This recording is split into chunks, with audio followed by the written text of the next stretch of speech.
David, he was just a love of life. He was so old. He had a high concentration of salt in his blood, which eventually led to his death. Who would believe that a mother will harm her own child? On the 20th of August 2001, David Stocker died in the world-famous children's hospital, Great Ormond Street. He'd suffered a massive cardiac arrest 2 days earlier, from which he never recovered. The investigation found evidence of poisoning. Unusually high levels of salt were discovered in his system, almost twice the normal amount. The question for doctors and police was, who could have done it? And amazingly as it seemed, they had only one credible suspect. She killed her seriously ill 9-year-old son by spiking his hospital drip with salt. Now, Patrina Stocker from Romford in Essex faces jail after being found guilty of manslaughter. During her trial, the court heard how doctors were unable to treat her son David because Mrs. Stocker misled them. Tonight, how a mother's love for her son turned into a fatal obsession. The mystery surrounding the boy's death and the shockwaves it sent through the medical profession.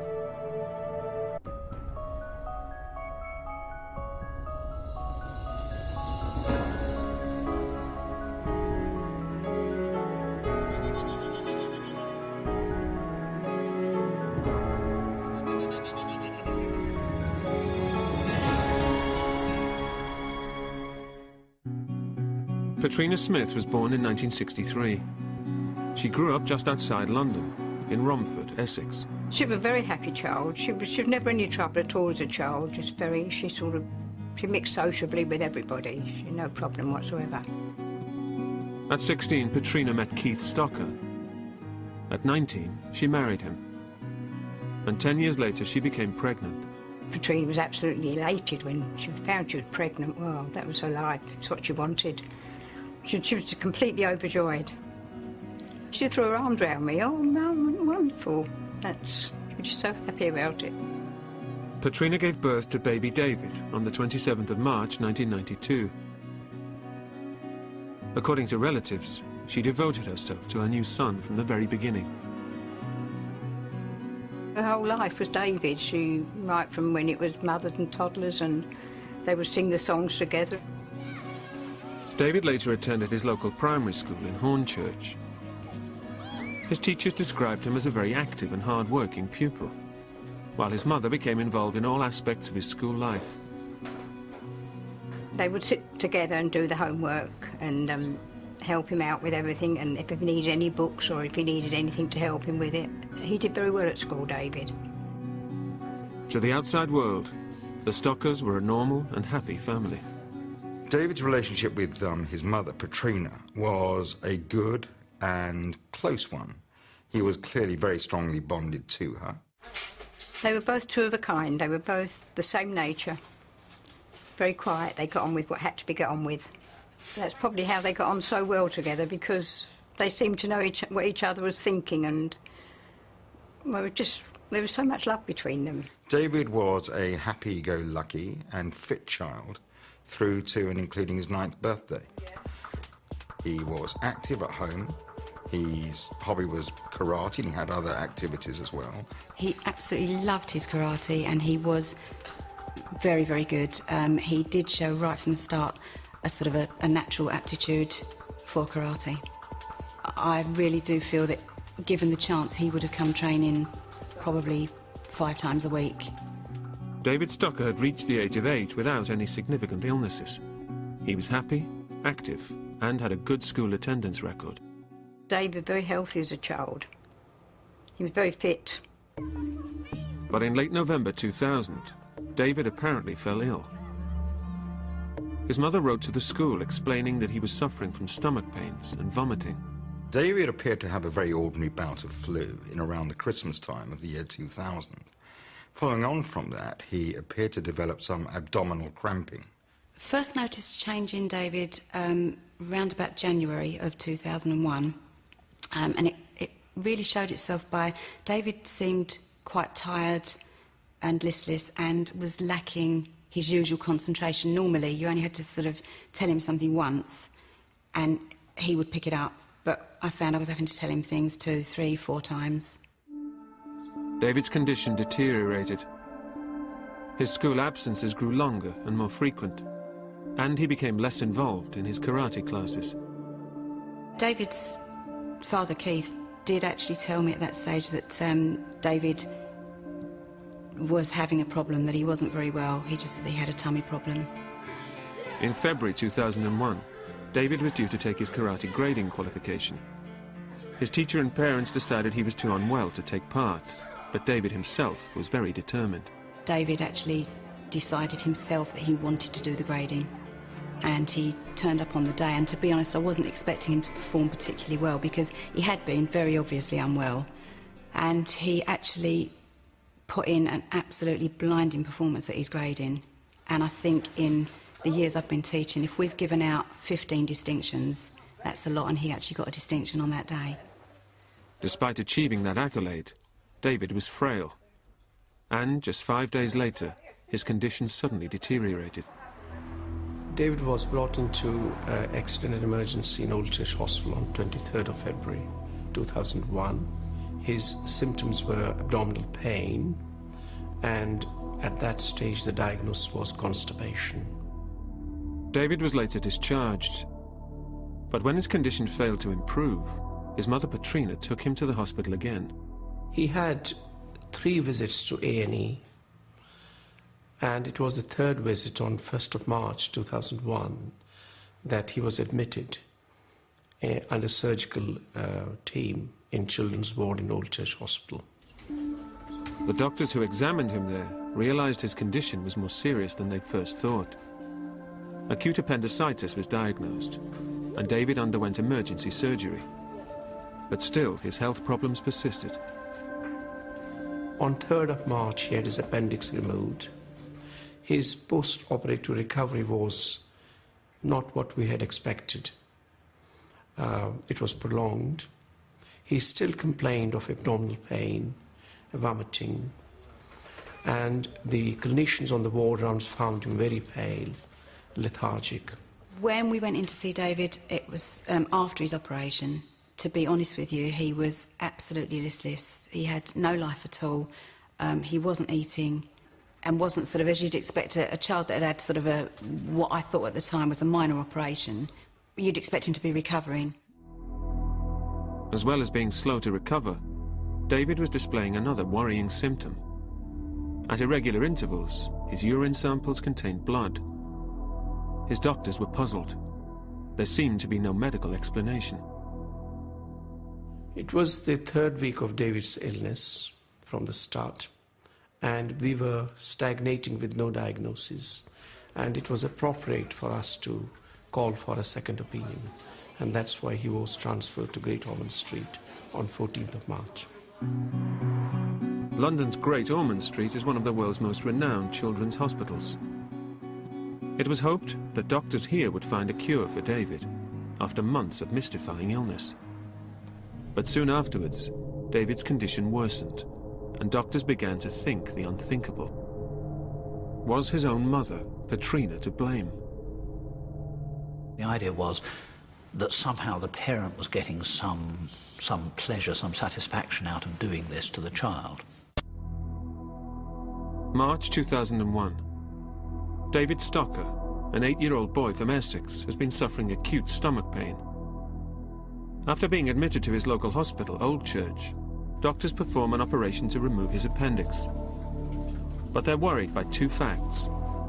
His condition does not appear to be improving, and he's also producing unusual samples.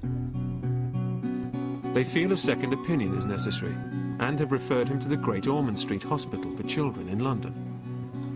David was referred to Great Ormond Street because his doctors at Old Church were concerned that he wasn't getting better.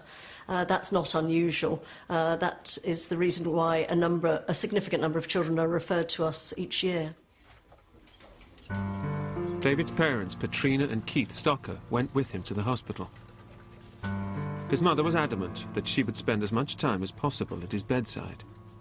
It'd be the same as any mum if her little boy is ill, and David was very ill. But Petrina was coping. She's that quiet, coping nature. She doesn't seem to get ruffled. Most parents will come with their child to Great Ormond Street Hospital if their child is admitted.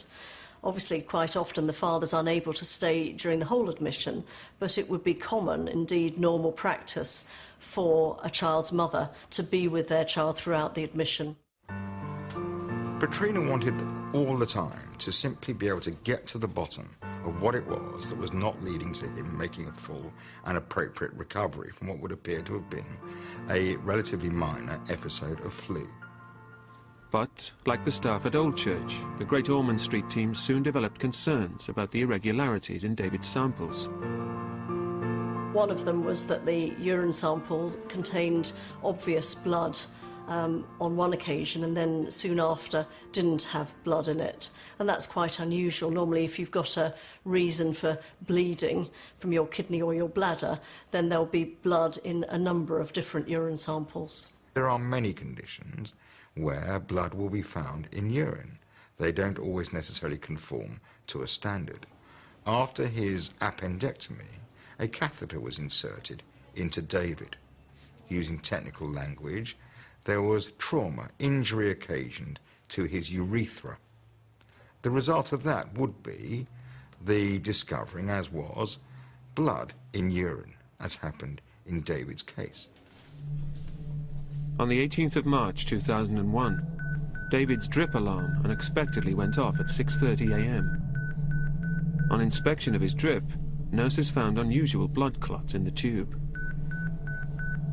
3 days later, the alarm went off again. This time, staff noted a cloudy fluid in the tube.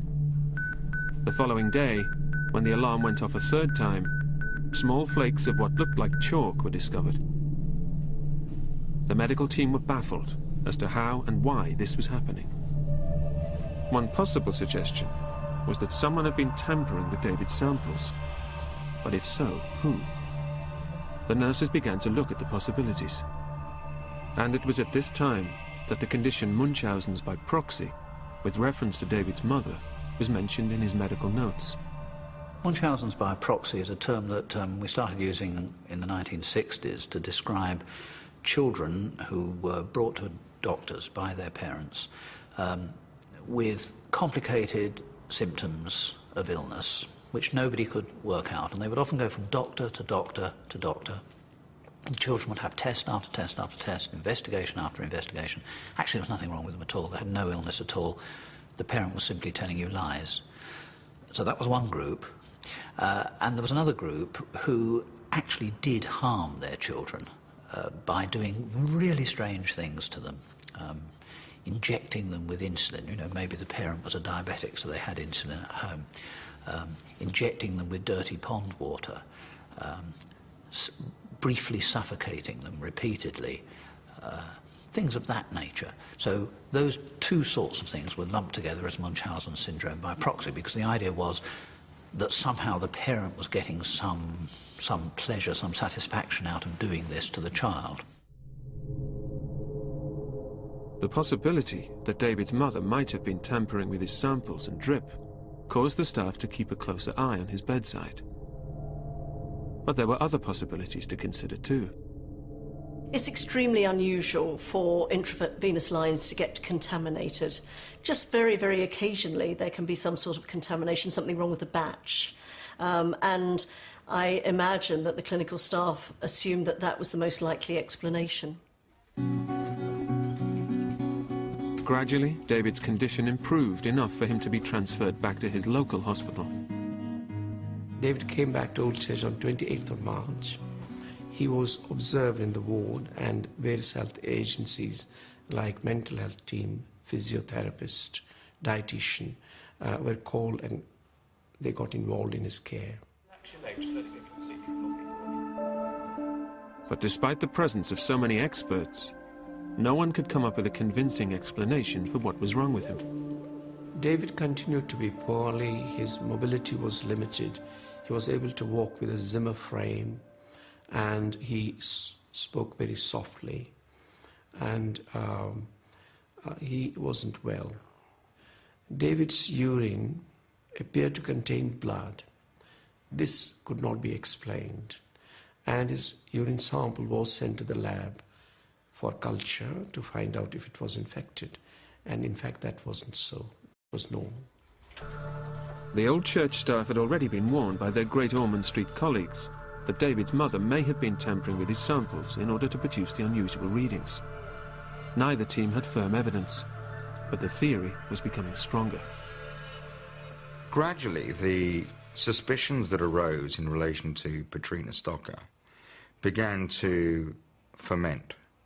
That happened as a result of the observations of the nurses in relation to the samples that David was providing. It was not believed that the samples could be genuine. One of the reasons was that he had an unduly prolonged illness, which could not be explained in spite of extensive investigations, and he been seen by various specialists, and all his tests were normal. One more important reason was that when round-the-clock surveillance was introduced, David actually became better in every way. Over the next 4 days, the staff logged more strange occurrences in David's medical notes. His mother had presented them with a sample of his vomit, which they didn't think was real. David made a complaint that his Ribena drink tasted salty, and still more blood clots appeared in his urine samples.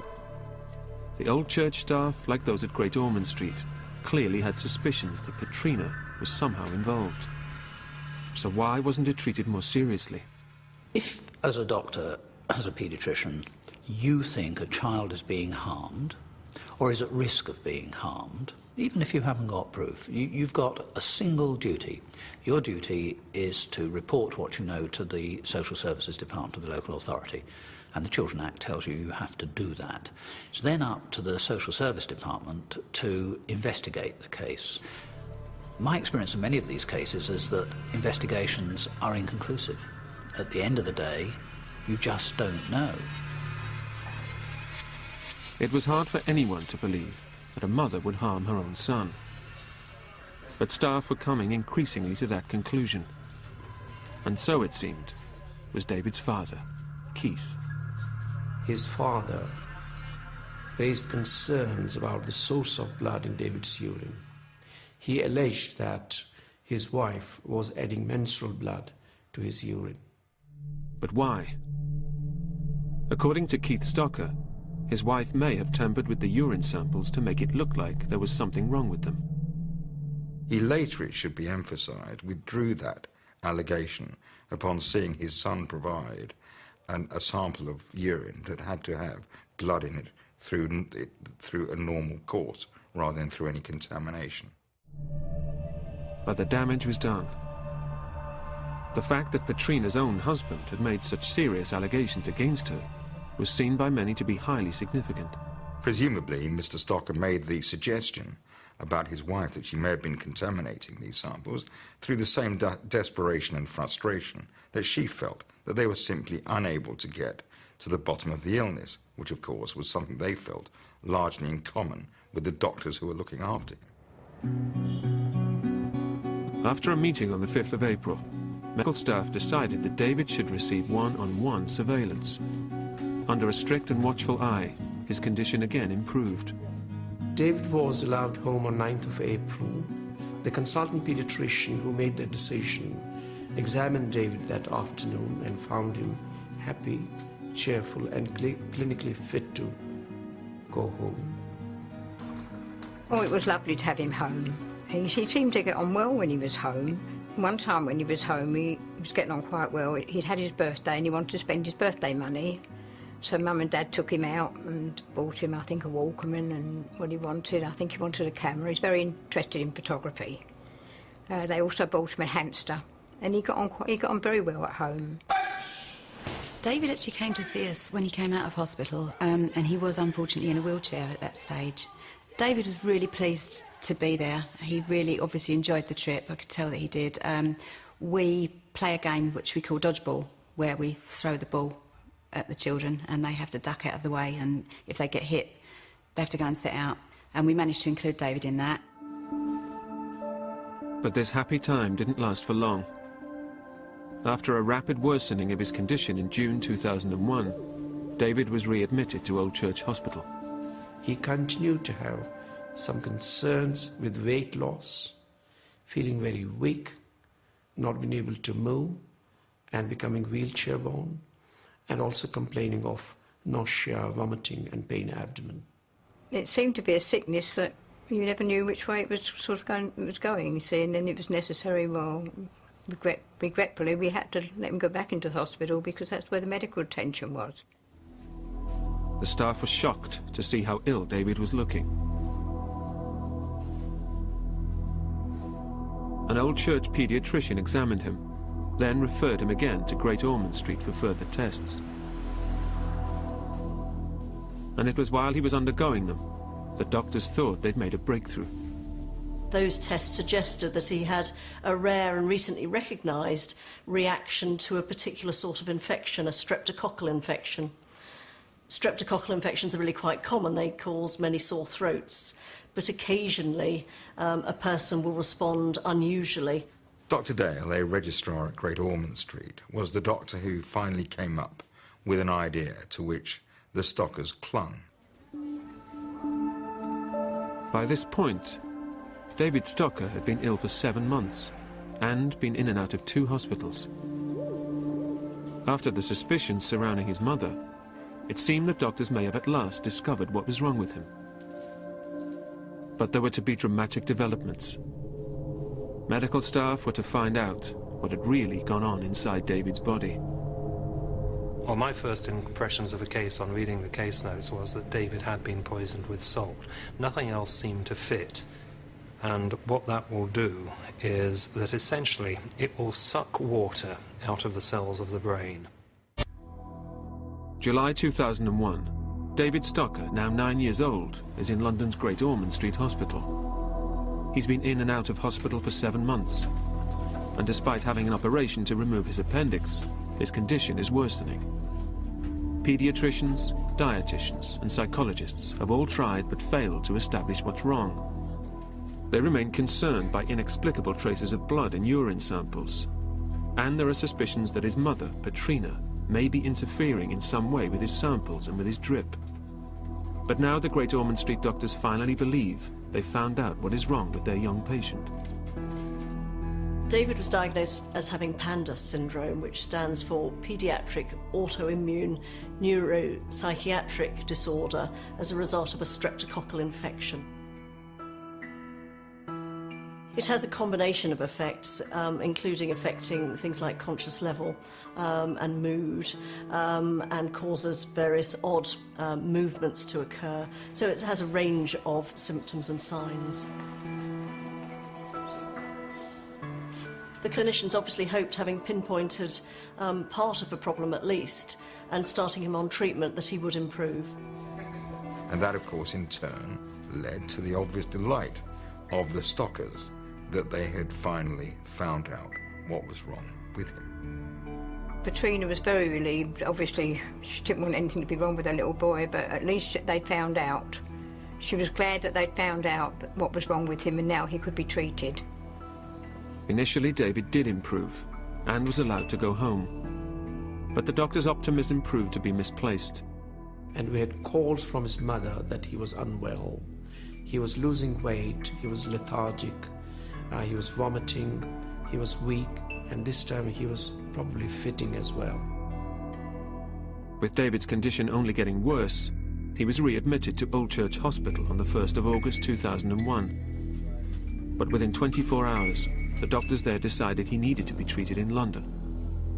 During David's second admission to Great Ormond Street, and when he didn't respond to the treatment which we would have expected to help with PANDAS, it became of greater concern, I believe, to the clinicians about whether something else was causing his problems, including whether the relatively minor events which we'd noticed before and had been noticed at Old Church might have been an indication that actually illness was being induced. Once again, suspicion fell on David's mother. Was she somehow to blame for his condition?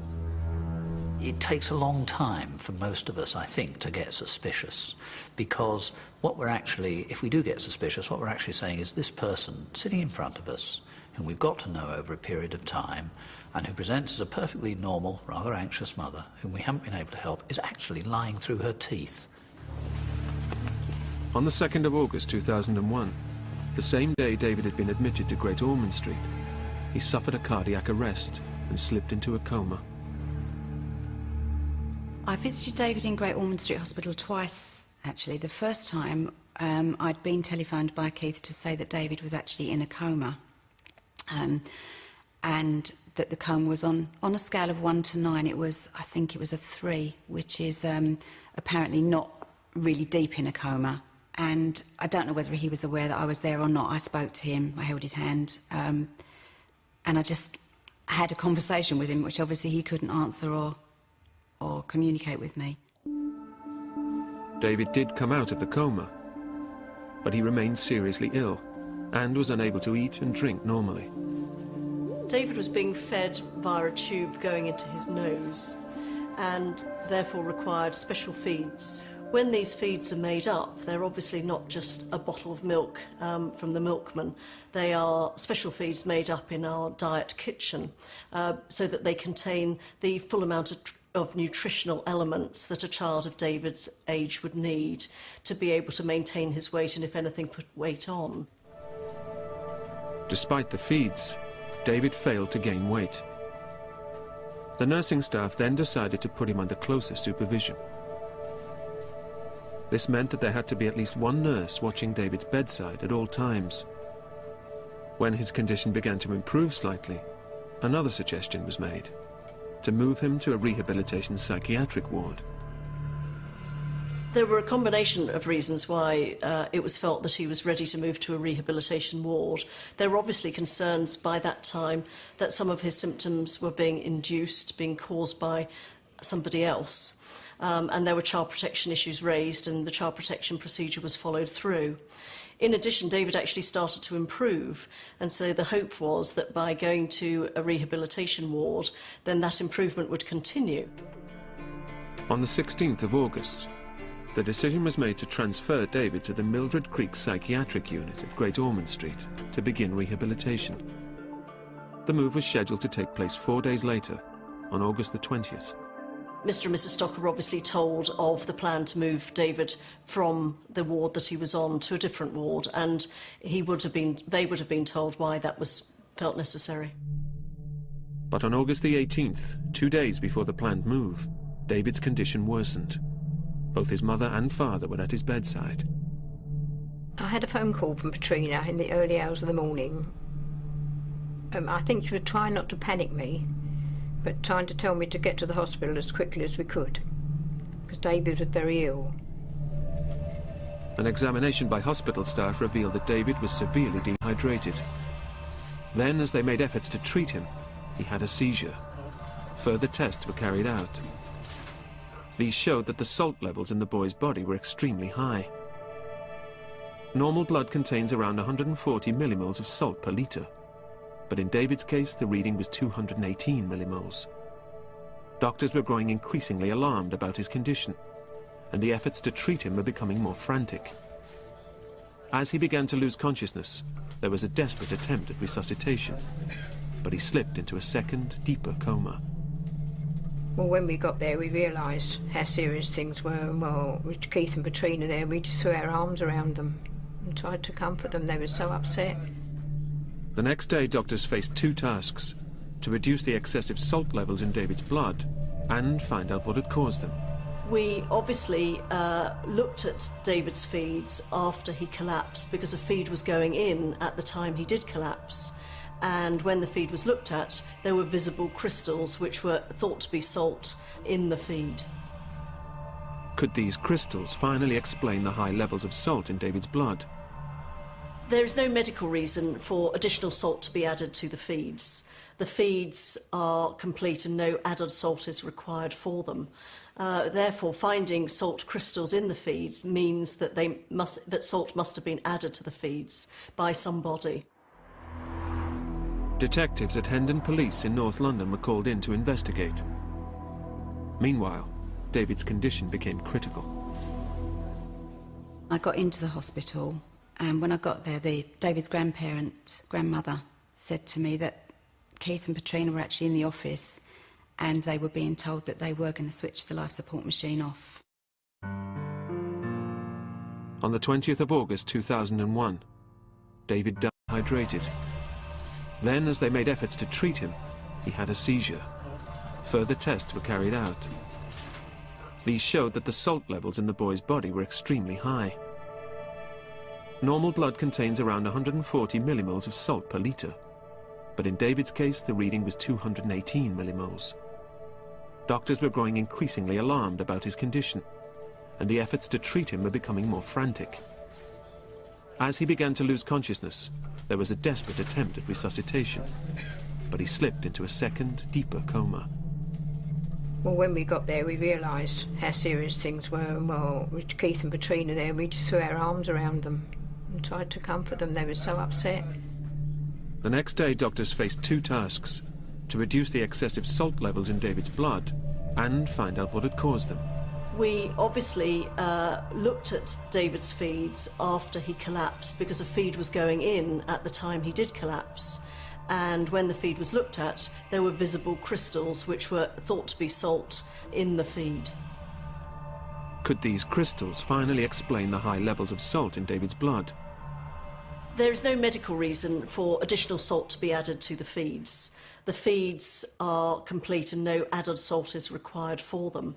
Therefore, finding salt crystals in the feeds means that salt must have been added to the feeds by somebody. Detectives at Hendon Police in North London were called in to investigate. Meanwhile, David's condition became critical. I got into the hospital, and when I got there, David's grandmother, said to me that Keith and Patrina were actually in the office and they were being told that they were going to switch the life support machine off. On the 20th of August 2001, David died. His parents were told that the official cause of death was irreversible brain damage as a result of excessive sodium intake. They were both completely devastated. We all were, and we were numb, absolutely numb, because David had been ill for so long, and just going down the whole time, and it was absolutely awful. It was very, very surprising how quickly a little boy could go from even the situation where we'd seen him in the wheelchair to the situation that obviously we ended up at in such a short space of time. Yeah, it was very, very surprising.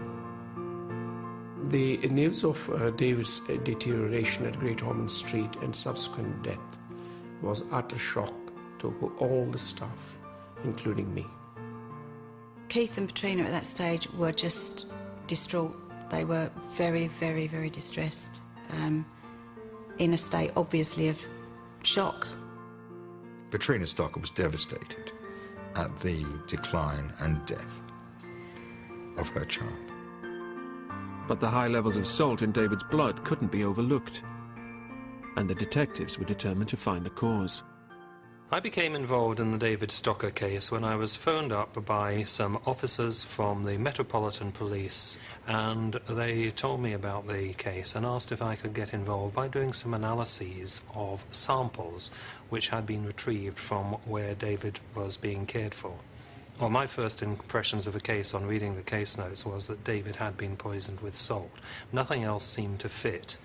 And what that will do is that essentially it will suck water out of the cells of the brain. And it also sucks it out of the cells of other parts of the body as well. But what happens when the water is sucked out of the cells of the brain is that they shrink. The question was, how had excessive amounts of salt got into the milk feeds that were being given to David Stocker? And critically, who had put them there? The concentration of sodium in your blood is probably at the moment around 140 millimoles per litre. Concentration in one of the bottles was 1708 millimoles per litre, a very high concentration. That's a lot of salt. The feeds that David had were made up in the diet kitchen. They are a manufactured product and no added salt would have been added to them because they are complete in their own right. There is no possibility of that salt being added other than deliberately. There would have been no medical reason for salt to be added. Armed with that knowledge, the police investigation of David's death changed. Great Ormond Street became the centre of a murder inquiry. The detectives leading the inquiry saw a pattern emerging. And it was a pattern that added weight to the early suspicions of hospital staff that David's own mother was involved. Following David's death, Patrina Stocker became the #1 suspect because she had greatest access to him, because she was by his bedside as much as she could, consistent with the love and wishes of a mother. But that in turn, of course, raised the question, if she was being so closely watched, why was it that none of the staff actually saw her doing anything untoward? We were all a bit numb at the time. We'd lost David and there's all this going on. We were completely numb. And it was about 6 o'clock in the morning. We were all asleep and there's this loud banging on the door. Well, I eventually got up. I could hear a lot of noise in the house. Patrina and Keith were staying with us at the time. You see, they couldn't face going home to a house without David there. They just couldn't face it. And we needed each other to help each other. And I remember getting up thinking, what's going on? And the first person I saw was Keith. I said, what's the matter? What's happening? He said, we're being arrested. And I just at the time, whatever for? In September 2001, Patrina Stocker was arrested and taken in for questioning by police. She was later remanded on bail until the start of her trial in 2005. She had been charged with murdering her 9-year-old son, but her defence team believed there was little concrete evidence against her. It was never actually seen, nor was it proven through direct evidence, observation evidence, that Patrina Stocker was contaminating her son's samples. In Part 4, the trial of Patrina Stocker gets underway. The ultimate question to be determined by the jury, which was who added salt to the feed of David Stocker, which killed him. And David's death raises serious questions within the medical world. This child had been looked after by different doctors in different hospitals over a longish period of time, and yet this poor child wasn't protected. August 2001. David Stocker, a 9-year-old from Essex, has died in London's Great Ormond Street Hospital. This followed a mysterious illness that had seen him in and out of 2 hospitals for 8 months. But his death is highly suspicious. After the discovery that he's been poisoned with salt mixed into his hospital drip feeds, police are called in to investigate. Following a month of inquiries, they arrest David's mother, Patrina, and charge her with his murder. At the same time, serious questions regarding hospital policy are being raised.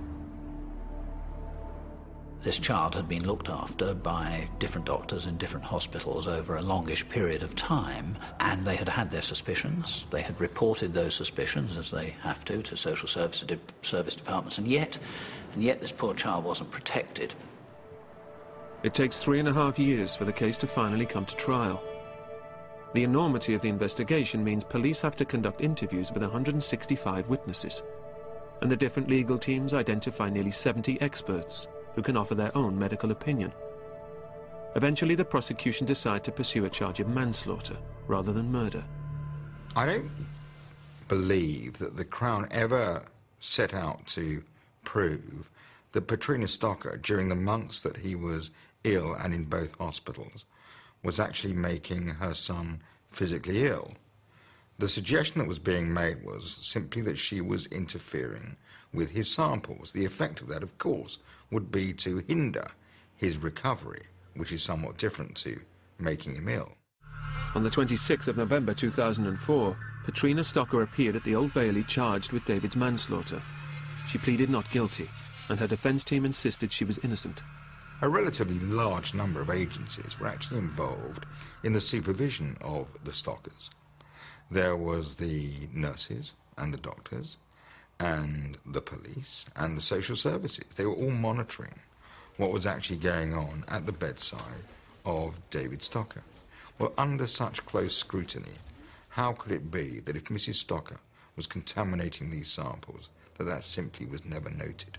During David's first admission to Great Ormond Street, there were concerns about the intravenous drip and also the pattern of blood in the urine, but at that time it was thought to be the sort of thing that does sometimes happen, and no great weight was put on that. One of the things you have to remember is that when a child has complex, difficult to explain symptoms and they're sent to a hospital which specialises in rare disease, one of the tasks of that hospital is to investigate for every possible incredibly rare disease, and that's often a very time-consuming process. So one can understand that one of the criteria was to say, well, let's be sure we're not doing this family an injustice and that there isn't some very strange disease going on here, and one can understand that happening.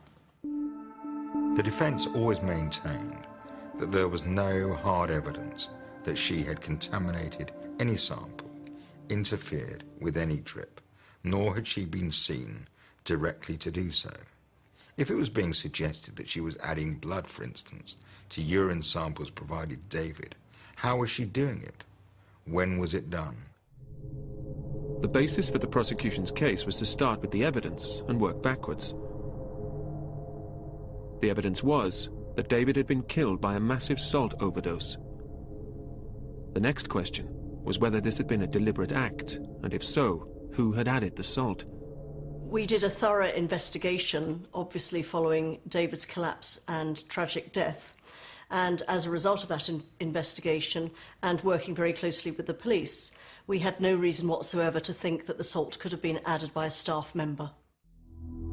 In a nurse's locker, sometime later, was discovered a container of salt, about which little was done by the police in order to further their inquiry. There was discussion in the court case, in the trial, that salt had been found in a nurse's locker. This wouldn't be necessarily that unusual because salt isn't terribly available on the ward, so if the nurse had wanted some with her meal break, then she might well have salt. By a process of elimination and a lack of other credible suspects, the Crown argued that only David's mother could have added the salt. But why? According to the prosecution, the decision to move David to the rehabilitation psychiatric ward, where supervision was tighter, had given Petrina the motive she needed. On a rehabilitation ward, it is not normal for parents to be around the child all the time. By secretly adding salt to David's feed, Petrina made sure he'd remain sick and have to be kept on a medical ward, where she could remain close to him. Petrina Stocker, we suggested, at all times wanted what was best for him. If there was a limitation upon visiting in the psychiatric ward, and his mother was not happy about that, it was simply because she believed that she would be directly responsible for his improvement, not his deterioration, and therefore she would want to be by his bedside as much as possible. The prosecution said such ambition was sinister. But if David was being watched the whole time, then the salt must have been added before it reached his bedside. At that time, just like other hospitals around the country, we did not have a lock on the fridge that the feeds were put into, and we weren't using tamper-proof tops for those bottles. The bottles sat in the fridge, obviously keeping cool, until the nurses needed to give David the feed. When they got to that point, then the feed would be taken round to David and connected up to a pump so that the feed could be given down his nose through a tube into his stomach. The prosecution was able to prove that the salt that was put into David's feed, causing his death, must have been added in the diet kitchen of his ward. At this time, there were no surveillance or security systems in place, so the culprit would be able to go unnoticed. And the culprit, they maintained, was Petrina Stocker. The jury was also told of a previous incident some years earlier, where Petrina had been suspected of tampering with her own urine sample by adding sugar to it.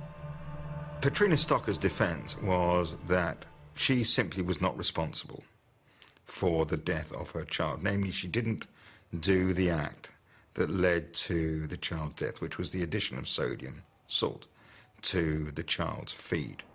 the defence simply relied upon a lifelong and age-old assertion, which was that this was for the prosecution to prove by admissible evidence that she was responsible for the death of the child through the administration of salt. And the state of the evidence being what it was, the defence always contended the prosecution couldn't do that. But the jury were convinced. After hearing from 165 witnesses during the 3-month trial, they returned a guilty verdict. I couldn't understand how they could arrive at a guilty verdict. They obviously hadn't been listening to the defence. There was no evidence whatsoever against Petrina. When Petrina was convicted of killing David, I tried very hard, and I think I succeeded, to keep an open mind and leave that to the courts. The guilty manslaughter verdict had been unanimous. At the end of the trial, Judge Gordon told the defendant, "You will have to live for the rest of your life with what you've done."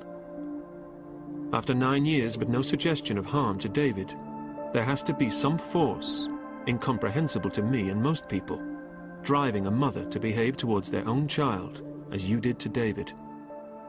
It remains a mystery to the defence as to who it was that killed David Stocker. The fact that she was prosecuted for manslaughter and not murder means that the judicial system accepted that she probably didn't mean to kill David. David died as a result of what she did, and what she must be feeling now must be horrendous. Who would believe that a mother will harm her own child? It's completely unbelievable. Staff in the hospital have been deeply upset by David's death. We look after extremely seriously ill children, often who we can do little or nothing for. It's almost a greater tragedy to lose a child who was actually normal. The case of David Stocker sent repercussions throughout the medical community. Today, officials at Great Ormond Street Hospital have had to defend themselves from blame. Great Ormond Street Hospital says the basis of our work is the child first and always. The vast majority of parents love their sick children. They want to be with them and to help with their care. Working with parents in partnership is central to what we do. Unfortunately, though, child abuse exists, and fabricated or induced illness, FII, is a particularly complex form of abuse to identify. Great Ormond Street Hospital's internal review implemented 34 recommendations to improve security, staff training, and the protection of children. And the observation of a child should also include anything that goes into that child, especially storage feeds. No one could see the pictures of David struggling to make a recovery in the hospital, chronically fatigued, largely unable to move his limbs. Nobody could look at that scene, whether they be defending or prosecuting the case, without being thoroughly moved. Equally, there was no more tragic a condition or position than Petrina Stocker being convicted and said to be guilty of killing her child. Petrina Stocker was sentenced to 5 years in jail for killing David. After the trial, 2 further examples emerged where Petrina Stocker was thought to have fabricated her own illness. As she maintained her innocence throughout, we may never know what caused her to take the life of her son.